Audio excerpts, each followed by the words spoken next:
I'm Ben with the BTC Sessions, and this is your Bullish Bit, brought to you by bitrefill.com, your one-stop shop to live on Bitcoin and Lightning. They've got all the best gift cards, things like Amazon, Apple, Best Buy, Airbnb, Uber, and much more. You can even do hotel bookings, you can do all of your travel, and you can now grab prepaid MasterCards as long as you have a US address that you can input. Check them out today, bitrefill.com. Links are down below to sign up now.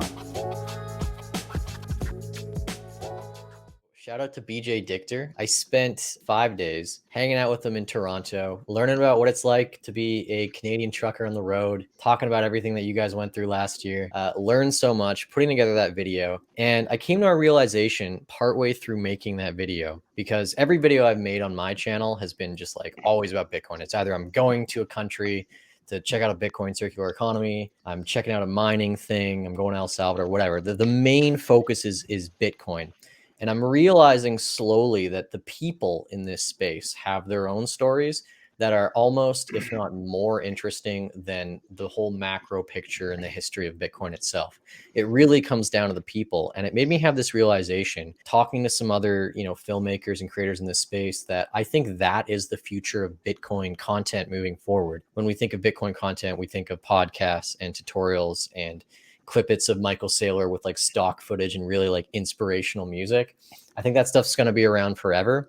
But I think the future of Bitcoin filmmaking is not going to look like Bitcoin filmmaking. It's just going to be telling really human stories that just so happen to have Bitcoiners in them, and seeing how their lives have been affected and changed, and their values have either gotten more reinforced or have kind of synchronized up with Bitcoin's values.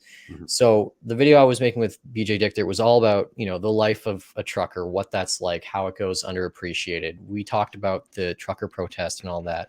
But one of the last things that BJ says in the video is that the emotional gift that Bitcoin gives him was connecting him with all of these people, regardless of political background. So part of the protest was, a lot of the news media was saying it's a bunch of right wingers, bigots, all that. But the reality is that he was connected with people from all walks of life. And Bitcoin was a big part of that. And we have that in Bitcoin too, where we have these great books coming out. Jason Mayer has like the Progressive's Case for Bitcoin. And I think as we move forward in this space, it's going to become more and more inclusive. Some of us over the last few years, we've just gotten so obsessed with infighting, and we haven't really realized that the Bitcoin, I guess, call it cinematic universe, continues to expand. And I'm so excited for all the stories and the stuff that I know is being worked on in the background.